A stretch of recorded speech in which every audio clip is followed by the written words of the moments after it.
Solo tú eres todopoderoso.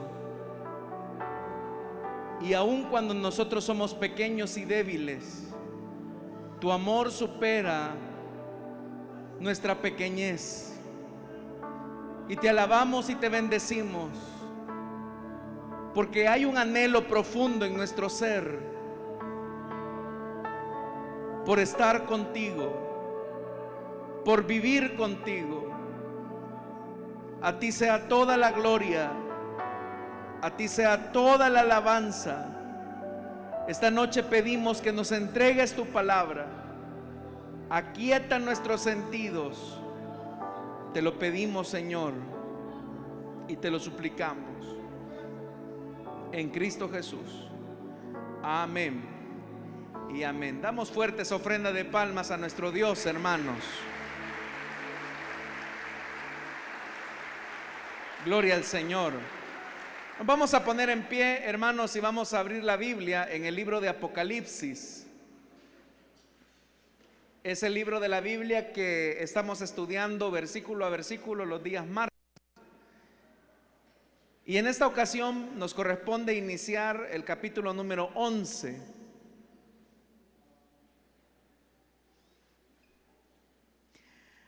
Apocalipsis capítulo número 11, versículo número 1. La palabra de Dios nos dice: se me dio una caña que servía para medir, y se me ordenó: levántate y mide el templo de Dios y el altar, y calcula cuántos pueden adorar allí, pero no incluyas el atrio exterior del templo, no lo midas, porque ha sido entregado a las naciones paganas, las cuales pisotearán la ciudad santa durante 42 meses. Por mi parte, yo encargaré a mis 2 testigos que vestidos de luto profeticen durante 1260 días. Estos 2 testigos son los 2 olivos y los 2 candelabros que permanecen delante del Señor de la tierra. Si alguien quiere hacerles daño, ellos lanzan fuego por la boca y consumen a sus enemigos. Así habrá de morir cualquiera que intente hacerles daño. Estos testigos tienen poder para cerrar el cielo a fin de que no llueva mientras estén profetizando, y tienen poder para convertir las aguas en sangre y para azotar la tierra cuantas veces quieran con toda clase de plagas. Amén. Hasta ahí dejamos la lectura. Hermanos, tengan la amabilidad de sentarse, por favor. Hermanos, al iniciar este capítulo 11, no debemos de perder de vista que nos encontramos dentro del paréntesis al que hacía referencia la semana pasada entre la 6ª y la 7ª trompeta. En la última ocasión yo les decía que en realidad el libro de Apocalipsis es un libro bastante diagramado, muy cuadrado, porque usted recordará que cuando se finalizó el rompimiento, o cuando se efectuó más bien el rompimiento del 6º sello, lo que se produjo fue un paréntesis.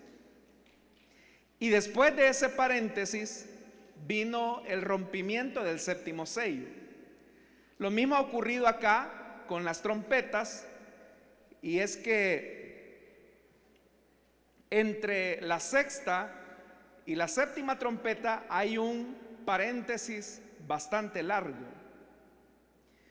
El primer paréntesis, o más bien dicho, el primer elemento del paréntesis es el que tenía que ver con Juan de Patmos y su certificación como profeta.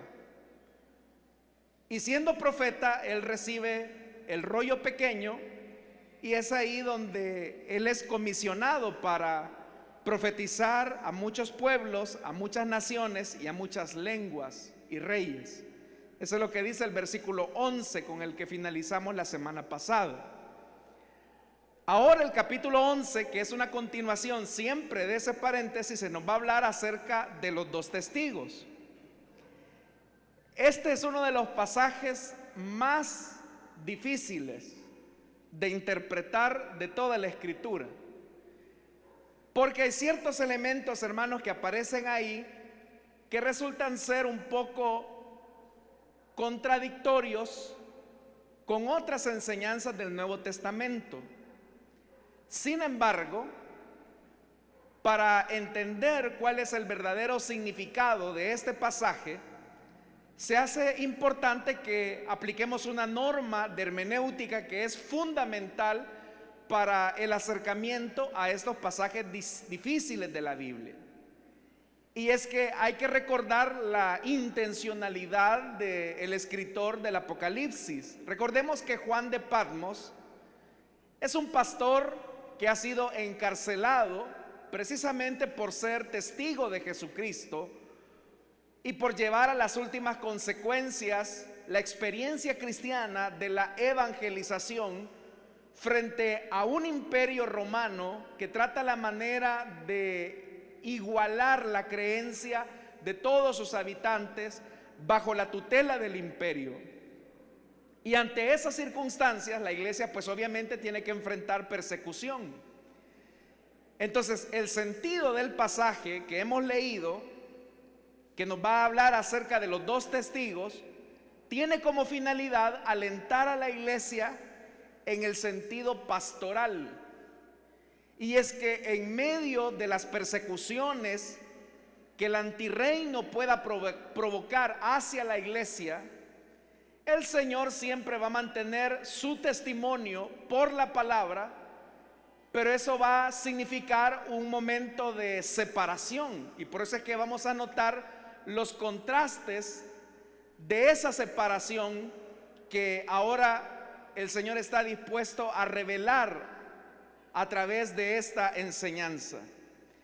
En primer lugar dice en el versículo 1: se me dio una caña que servía para medir y se me ordenó: levántate y mide el templo de Dios y el altar y calcula cuántos pueden adorar allí.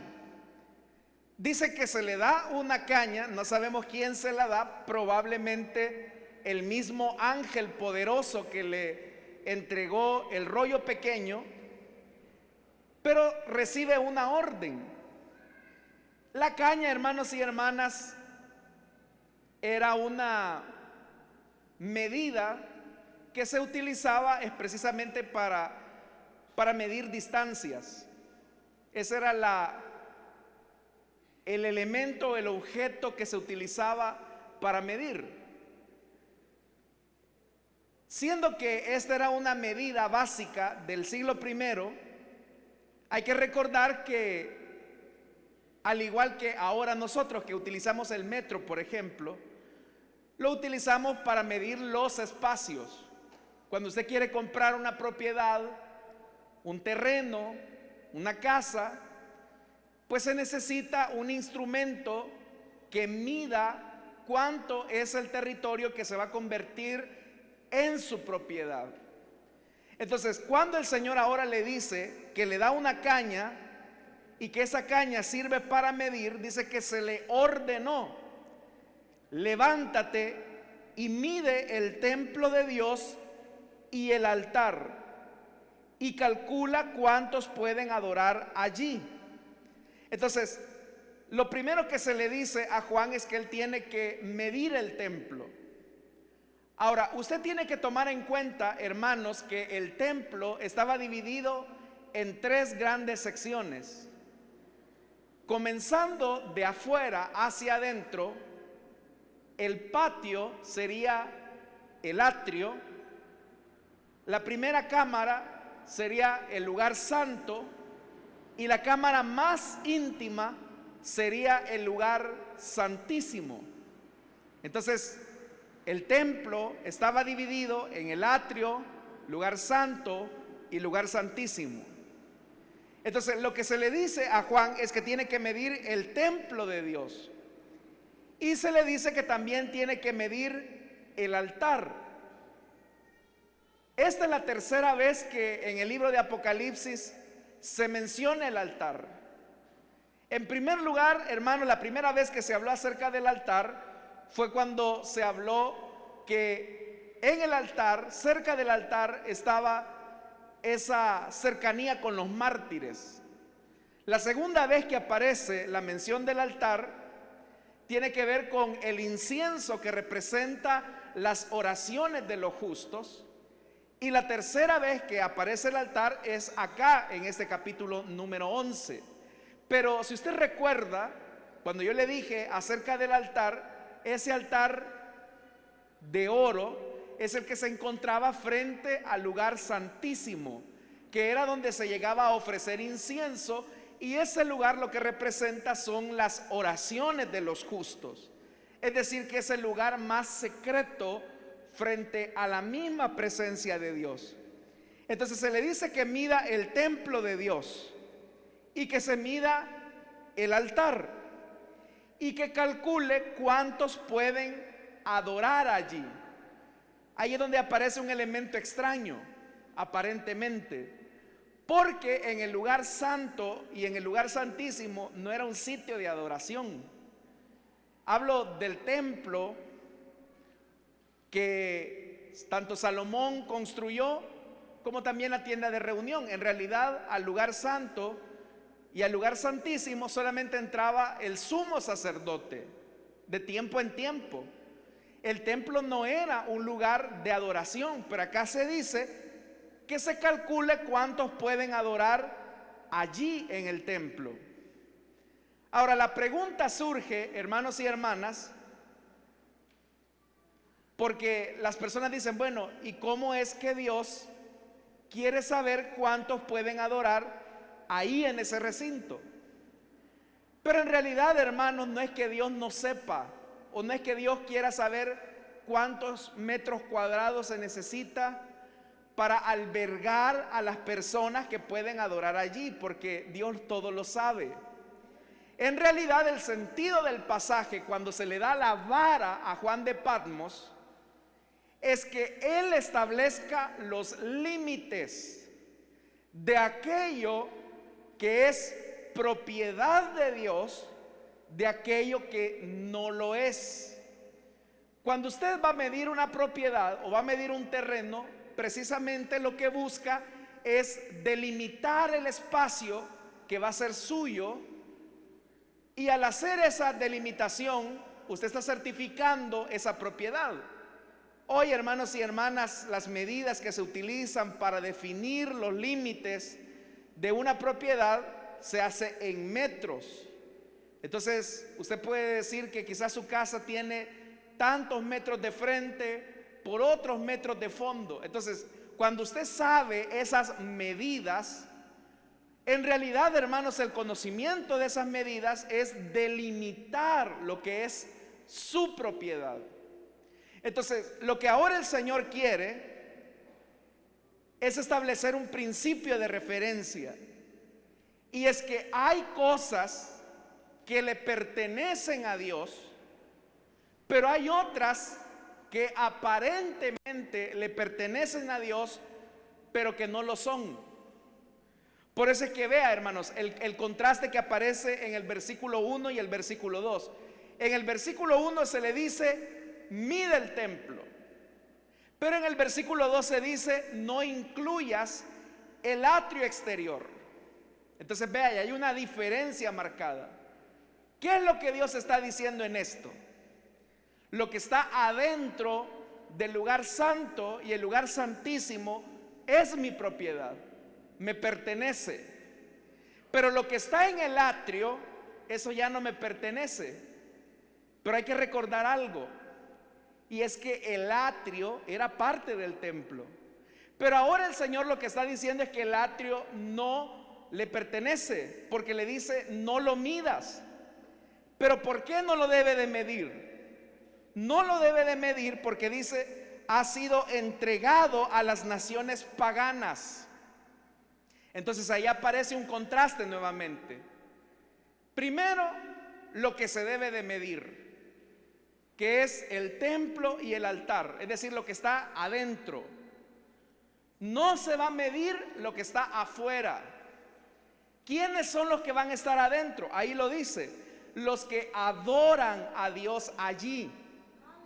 ¿Quiénes son los que están afuera? Los paganos. ¿Y por qué los paganos están afuera?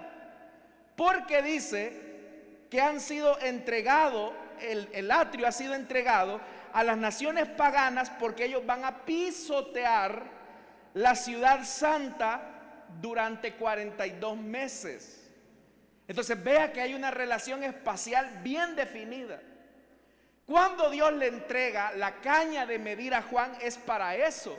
No es que Dios no sepa. No es que Dios no sepa o que quiere saber cuál es el cálculo. No es eso.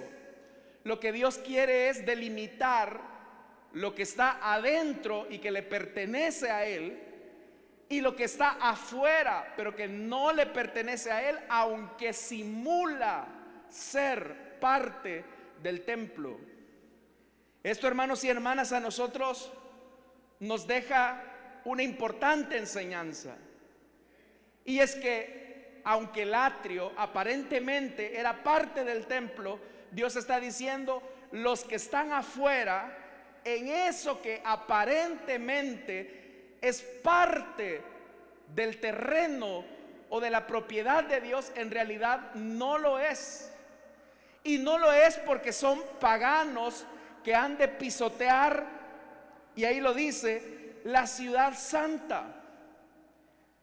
Hermanos y hermanas, esto entonces tiene mucho sentido cuando Jesús dijo que donde hay trigo hay cizaña.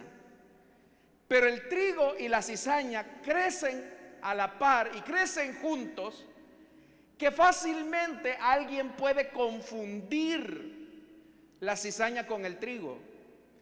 Alguien puede pensar que esa planta que está sembrada ahí es de trigo, cuando en realidad es cizaña.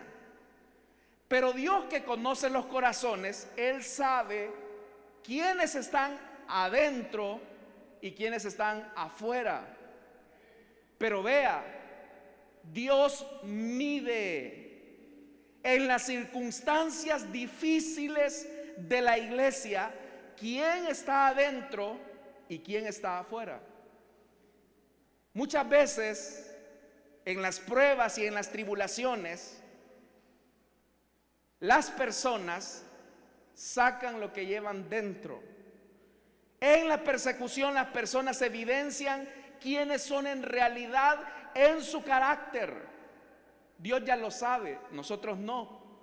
Pero llegará un momento en que el Señor ha de medir lo que es de Él de aquello que no es de Él. Eso, hermanos y hermanas, de medir es una acción de Dios por decir, esto es mi propiedad, aquello ya no. Es como cuando usted, hermanos, tiene dinero en una gaveta y usted sabe la cantidad de dinero que tiene en esa gaveta. Pero resulta ser que de repente, con el tiempo, viene usted y dice, bueno, voy a contar otra vez el dinero. ¿Pero por qué lo vuelve a contar? Porque usted quiere asegurarse que la cantidad que dejó en ese cajón es la misma que contó hace algún tiempo. Y en esa acción de medir, en esa acción de contar, usted está tomando o contando lo que le pertenece. Dios, de igual manera, en las pruebas y en las tribulaciones, Él certifica quién es de Él y quién no es de Él. El problema es que esta gente que está en el atrio simula que es de Dios. Pero como lo dice la Biblia acá, pisotean la ciudad santa. ¿Y qué es la ciudad santa? La ciudad santa, hermanos y hermanas, es la iglesia. Entonces lo que acá el texto está diciendo es que esta gente que aparentemente está adentro, su única intención, su única naturaleza es la de pisotear a la iglesia del Señor. ¿Pero por qué pisotean a la iglesia del Señor? Porque no son de Dios, porque no le pertenecen. ¿Sabe que el mayor daño que pueda recibir la iglesia no es de la persecución en sí misma, no es de los enemigos del evangelio que están allá afuera? Los que más daño le hacen a la iglesia son las personas que están adentro y que simulan ser parte del templo de Dios, pero que en realidad pisotean la ciudad santa. Por eso es que hay gente que dice, bueno, y esta persona que no es cristiana, y este fulano que no es creyente, ¿cómo es que hace esto? Lo hace por una razón sencilla, porque es de los de afuera, no de los de adentro. Porque los de adentro son los que son conocidos por Dios. Dios sabe exactamente quiénes están en el lugar santísimo, es decir, quienes habitan en su presencia. De aquellos que están afuera y solamente simulan, tienen la pantalla de que son parte del templo, pero en realidad no lo son porque están afuera. Estos que están afuera pueden realizar muchas cosas. Pueden expulsar demonios, pueden profetizar, incluso predican en las calles, pero son de afuera. Por eso es que Jesús dijo que en aquel día muchos van a decir, Señor, en tu nombre echamos fuera demonios, en tu nombre predicamos en las plazas.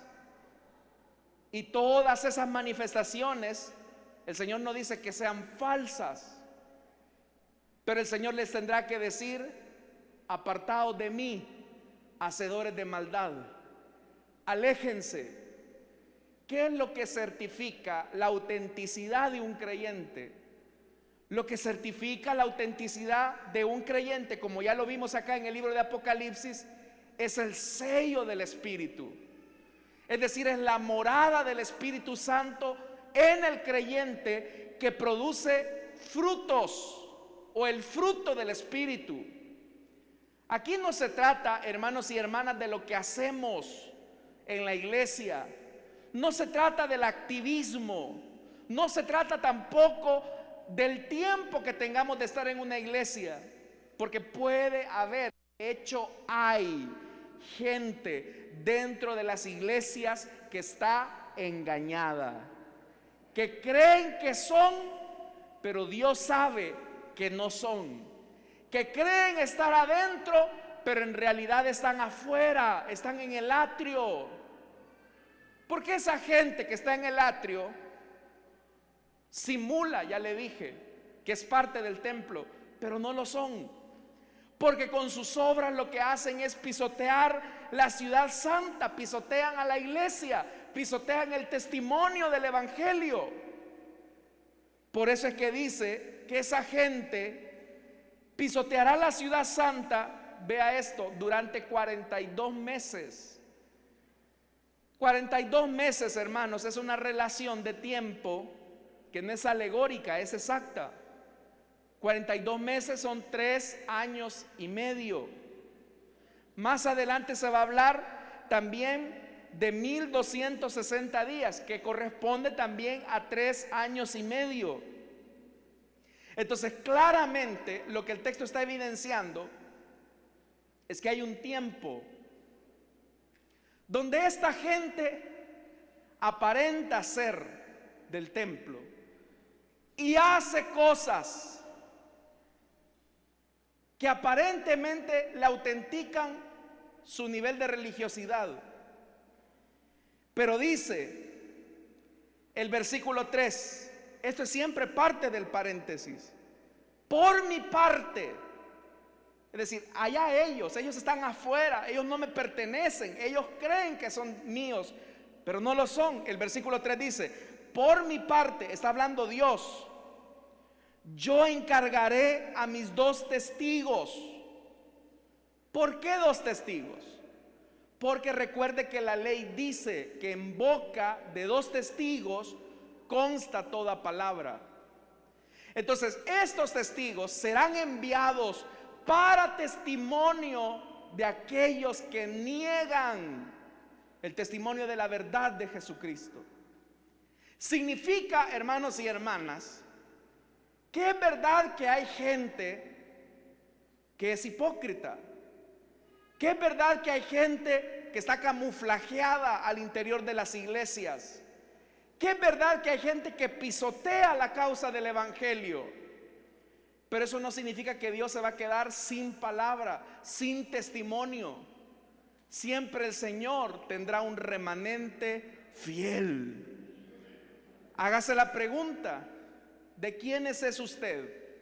¿De los que están afuera, que simulan estar adentro, pero están afuera? Dios sabe que usted está afuera.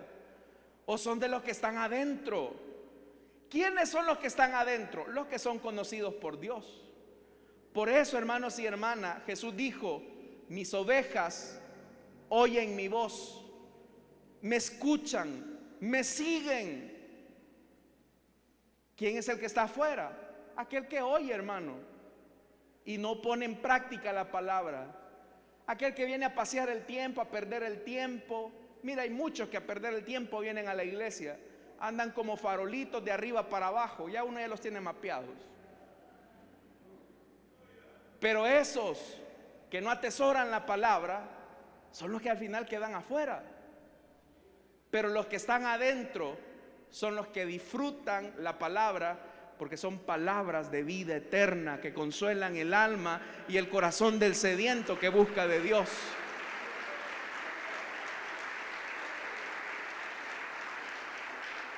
Entonces, note eso. Dice: por mi parte yo encargaré a mis 2 testigos. Vea cómo van a llegar, que vestidos de luto profeticen durante 1260 días.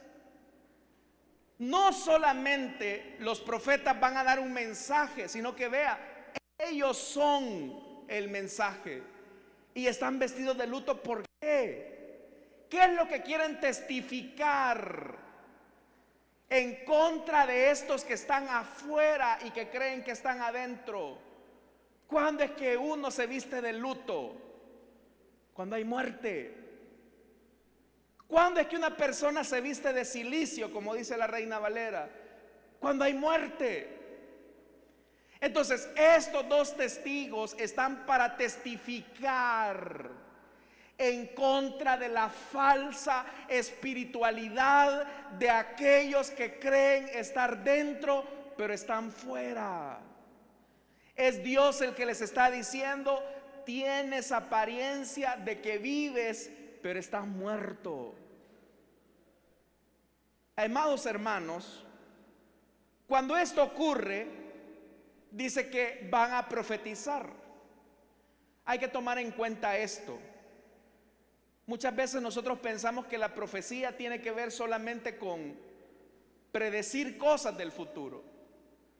Pero si usted va al Antiguo Testamento y lee a cualquiera de los profetas, es verdad que hay ciertos elementos de vaticinio o de predicción del futuro.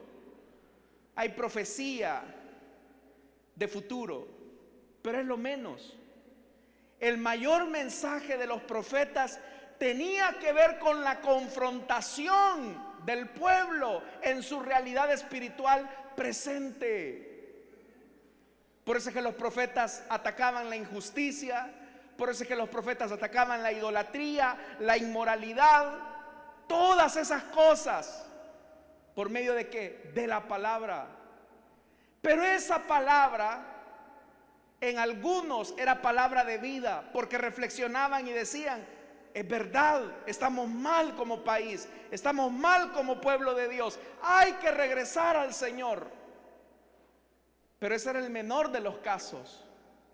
La mayoría de los casos, hermanos y hermanas, era de: matemos al profeta. Su mensaje nos incomoda. Su mensaje nos es nocivo a nuestra espiritualidad, porque los sacaba de su situación de pecado, los confrontaba en su condición de miseria como pueblo. Pero ¿qué hicieron con los profetas? Hermanos, a Jeremías lo tiraron en una cisterna de aguas negras de la ciudad. Ese fue el trato que le dieron a un profeta de Dios. Entonces vea, ¿cuál es el éxito de un profeta, de un ministro?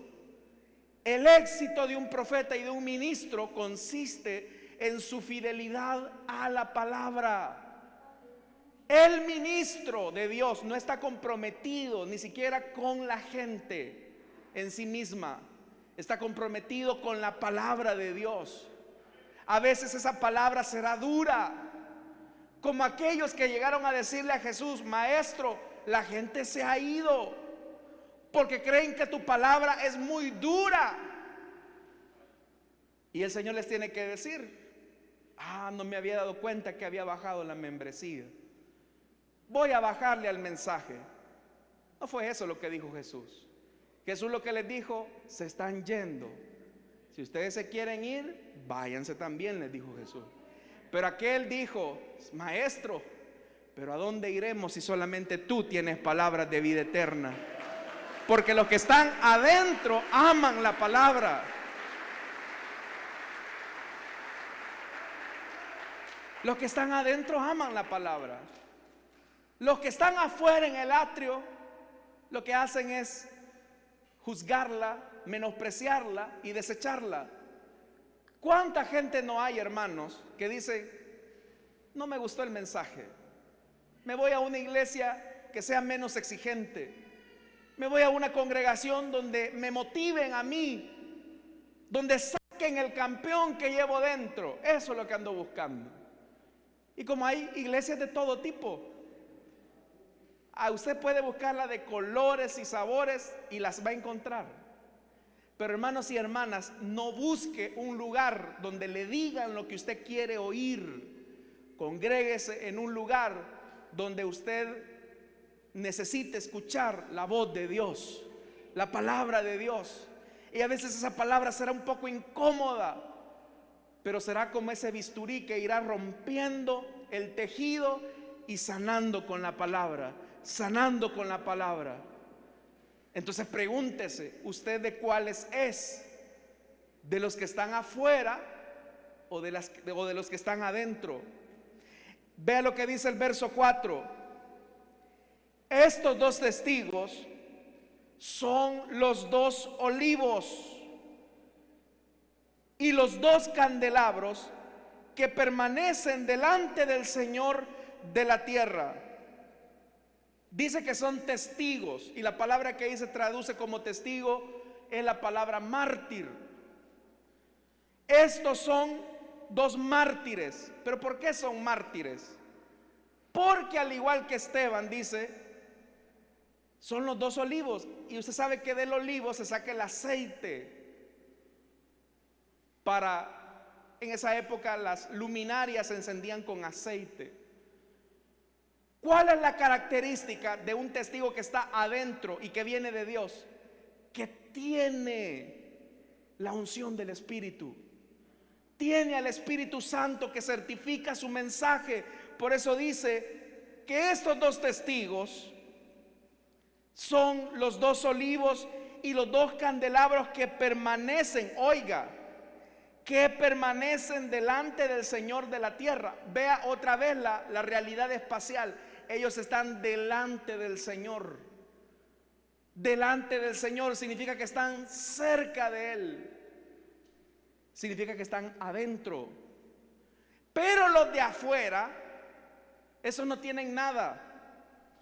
Esos simulan tener el Espíritu, pero no tienen nada. Son huecos, son vacíos. Se engañan a sí mismos pensando que están llenos del poder de Dios, cuando hace ratos que el Espíritu los abandonó. Como también, hermanos y hermanas, ocurrió en el templo de Jerusalén. Ellos creían que la morada de Dios estaba ahí en el templo, que Dios estaba ahí, pero hacía ratos que el Señor los había dejado. Entonces, ¿qué es lo que nos puede a nosotros mantener adentro? Nuestra comunión con el Espíritu. Porque es el Espíritu Santo el que inspira al profeta para hablar en nombre de Dios. ¿Qué es lo que también a nosotros nos va a dar permanencia para con Dios? La morada del Espíritu. Cuando el Espíritu Santo ya no está en nosotros, quedamos fuera, quedamos en el atrio y pisoteamos la causa de Cristo. Cuando el Espíritu Santo está adentro, somos de los que adoramos al Dios que quiere habitar en nosotros. Entonces pregúntese, ¿cómo está la morada del Espíritu en su vida? ¿Será que sigue encendida? O puede ser que ya se comenzó a apagar. Pero estos dos testigos, estos dos mártires, van a hablar en nombre de Dios porque están llenos de la presencia del Espíritu de Dios. Entonces, hermanos, ¿qué certifica que estamos dentro? El Espíritu Santo. Por eso es que dice la palabra que el Espíritu da testimonio a nuestro espíritu de que somos hijos de Dios, de que somos propiedad de Dios. ¿A cuántos el Espíritu Santo ya les dio testimonio de ser hijos de Dios, hermano? Mire cuántos amenes. Pero qué bien que está escuchando esta palabra, porque por lo menos reflexiona, bueno, ¿seré o no seré? Yo no sé, hermanos, pero en muchas iglesias hay gente que está convencida, mas no arrepentida. Hay mucha gente que simpatiza y dice, no, me gusta esto del evangelio, es bien bonito, la predicación, la música. Pero cuando examinamos su vida, ellos son los que pisotean la causa del evangelio. Y entonces dan testimonio de que están afuera, no son de Dios.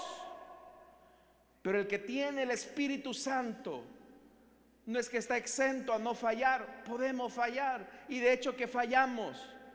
Pero el Espíritu Santo que mora dentro de nosotros nos comienza a decir, estás mal, no está bien lo que estás haciendo, esto ofende mi honor, esto ofende mi gloria. Y en el momento ese pesar, hermano, se vuelve tan agudo, tan intenso, que lo único que nos queda es venir al secreto delante de Dios y decirle, Señor, te fallé. Y ahora que te he fallado, lo que necesito es que limpies mi vida. Y nuevamente la comunión se restablece, porque usted está con los de adentro. Pero los de afuera, esos pueden andar pecando, hermanos, y no les remuerde ni la conciencia.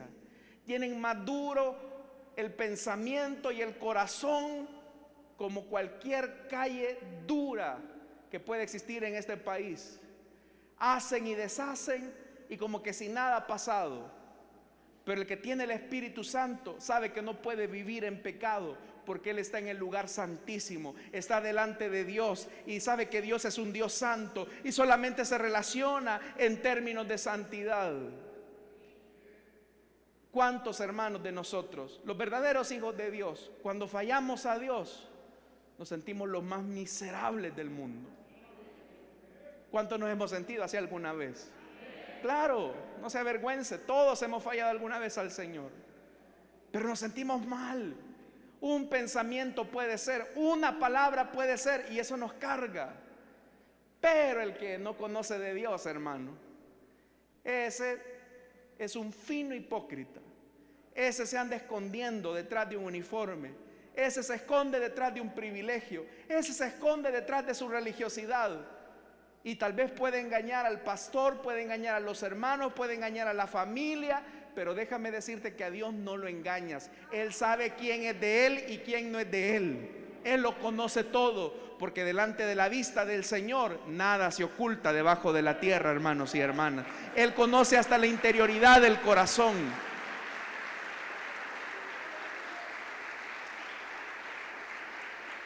Dice más el verso 5. Si alguien quiere hacerles daño, y le van a hacer daño, ya lo vamos a ver la próxima semana. Si alguien quiere hacerles daño, ¿por qué? Porque están denunciando la muerte de los que están afuera. Si alguien quiere hacerles daño, ellos lanzan fuego por la boca y consumen a sus enemigos. No es que ellos sean dragones, hermanos, como algunos creen y como algunas películas han representado a esos dos testigos, sino que el poder de la palabra de Dios en ellos es como fuego que arrasa lo que está seco y marchito. Es el que tiene la palabra. Entonces dice, si alguien quiere hacerles daño, ellos lanzan fuego por la boca. El fuego es la palabra que todo lo descubre. El fuego es el que revela la interioridad del corazón. El fuego es lo que revela la motivación de una persona. Es el fuego de la palabra y del Espíritu. De esto, hermanos y hermanas, ya tenemos evidencia en el libro de los Hechos de los Apóstoles. Usted recuerda cuando aquella pareja de esposos quería engañar a Pedro y a la iglesia, haciéndoles creer que ellos habían vendido toda la heredad en un precio determinado. Pero aquellos dos bobos se pusieron de acuerdo y dijeron, mira, vendimos la propiedad en tanto, pero digámosle al pastor, a Pedro, a los hermanos, que en realidad esto fue lo que nos dieron con la propiedad y nos vamos a quedar nosotros con la otra mitad. Cuando aquellos llegaron tratando la manera de engañar al hombre de Dios, dice la Biblia que Pedro les tiene que decir, ¿por qué Satanás llenó tu corazón de toda mentira y maldad? ¿Por qué dejaste que tu corazón se llenara de pecado? Hoy mismo vas a morir. Y en el momento, hermanos, aquellos dos cayeron de un solo al suelo. ¿Qué les quitó la vida? La palabra de Dios. Porque no era una palabra cualquiera, era una palabra que venía con el fuego del Espíritu Santo. ¿Sabe algo? La palabra de Dios le puede dar vida a una persona, literalmente, pero también esa misma palabra le puede dar muerte. Todo depende de nuestra naturaleza. Cuando viene la palabra como fuego de parte del Espíritu, el que está adentro dice, qué bendición, qué presencia de Dios. Hoy el Espíritu Santo desnudó mi mente, desnudó mi corazón. El fuego aviva en él la presencia de Dios. Pero esa misma palabra a otro le puede llevar a la muerte. ¿Cuál es la diferencia? ¿Cuál es el trato que tú le das a la palabra? Entonces vea, ellos lanzan fuego por la boca y consumen a sus enemigos. ¿Quiénes son los enemigos? Los de afuera, pero que simulan estar adentro. Así habrá de morir cualquiera que intente hacerles daño. Pero no está hablando de muerte física. Está hablando de la peor de las muertes, que es la muerte eterna, la muerte espiritual. Yo recuerdo en una ocasión cuando una hermana, escuchando una predicación, de repente se llegó a quejar conmigo y me dijo, ya no vuelvo a ir a la iglesia. ¿Y por qué? Le digo yo. Es que aquí las viejas metidas del pasaje le han ido a contar todo al pastor y por eso es que el pastor me tiró indirectas desde el púlpito. Y yo sabía, hermanos, que eso no era cierto. No, hermana, le dije yo, no piense eso. ¿Cómo no? Todas estas viejas chambrosas le han ido a contar al pastor y el pastor, ese desgraciado desde el púlpito me estaba tirando. Ya no vuelvo a ir a la iglesia. Dicho y hecho, ya no volvió a ir a la iglesia y se murió. Esa palabra que pudo haber sido palabra de vida para ella se convirtió en palabra de muerte. Y yo no quiero asegurar nada, pero si no se arrepintió, ustedes ya saben cuál es el destino. Puede ser que haya gente acá que diga, yo no comparto con usted, no me parece, es última vez que vengo. El problema no lo tienes conmigo, mi estimado. El problema lo tienes con el Espíritu Santo, que es el que está enviando esta palabra y que está desnudando tu corazón y que te está diciendo que eres de los de afuera. Entonces vea, así habrá de morir cualquiera que intente hacerles daño. Porque llega un momento en que la gente, cuando, al igual que Esteban, hermano, cuando estaba dando testimonio de la palabra, le hicieron daño, se le abalanzaron y lo apedrearon. Pero dice el versículo 6, vea el poder de la palabra. Recuerde que venimos de Juan de Patmos, quien ha comido el rollito, el rollo pequeño, y ahora está profetizando. Pero el Señor ahora le va a revelar algo. Verso 6. Estos testigos tienen poder para cerrar el cielo a fin de que no llueva mientras estén profetizando. Y eso nos recuerda a Elías. No está diciendo que la identidad de uno de estos testigos es Elías. No está diciendo eso el texto. Ni tampoco está diciendo que sea Moisés, porque se convierten las aguas en sangre. No es eso el sentido del pasaje. El sentido del pasaje es que la palabra que estos dos testigos pronuncien le pueden dar la vida al que las escucha o la muerte. Porque veamos esto, verso 6. Estos tienen poder para cerrar el cielo a fin de que no llueva mientras estén profetizando. ¿Por qué se necesita la lluvia, hermanos? Porque sin agua el mundo se seca.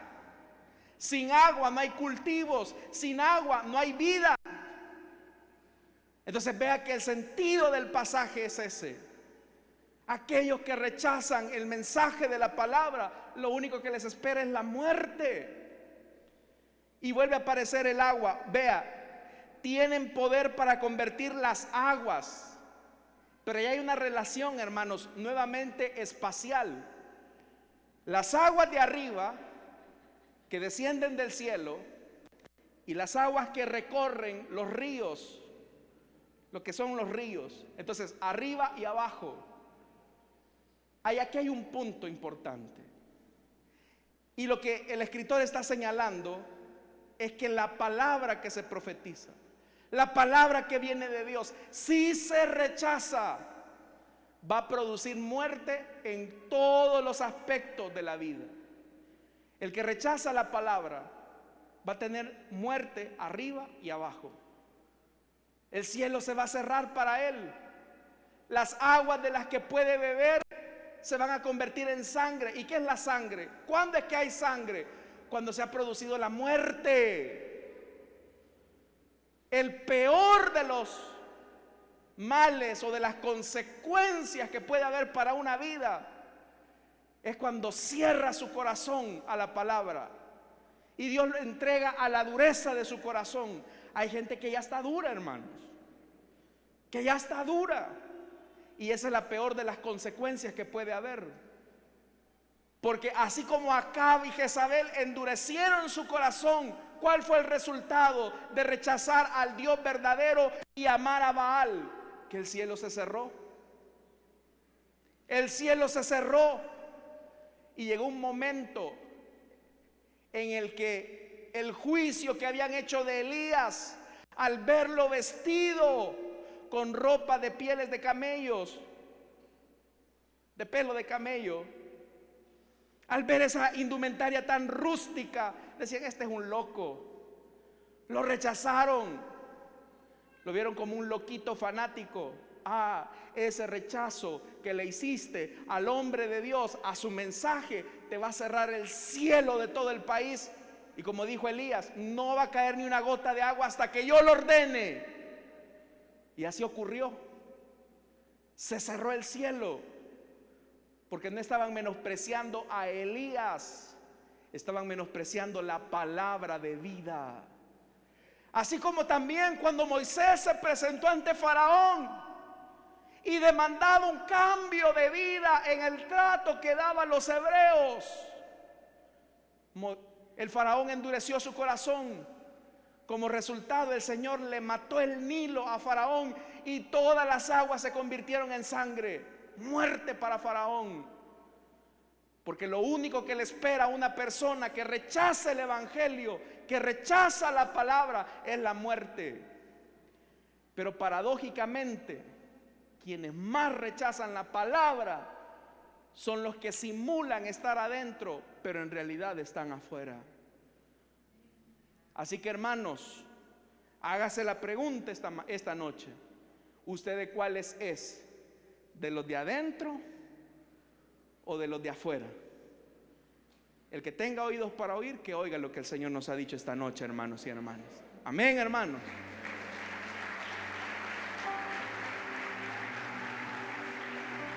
Vamos a orar, hermanos. Vamos a cerrar nuestros ojos.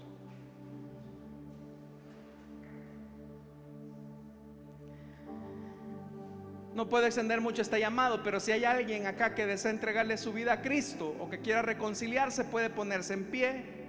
Vamos a orar por usted. Los de adentro y los de afuera. Dios sabe quiénes son de Él y quiénes no. Dios sabe quiénes están frente al altar y quiénes no. ¿Hay alguien?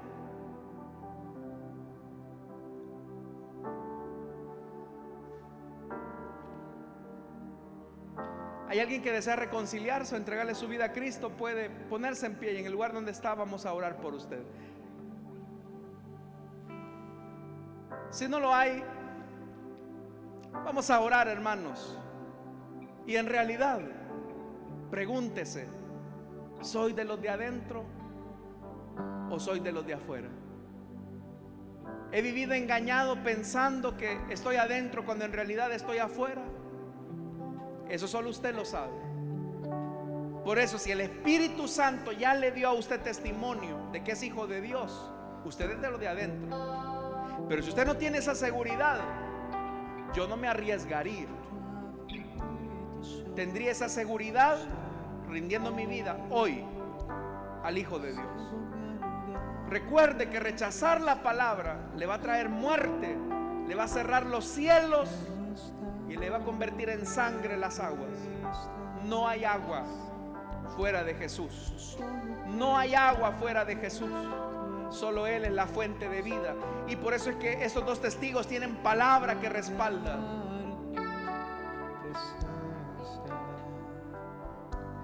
Oremos. Padre que estás en los cielos, Señor, te alabamos y te bendecimos por tu palabra.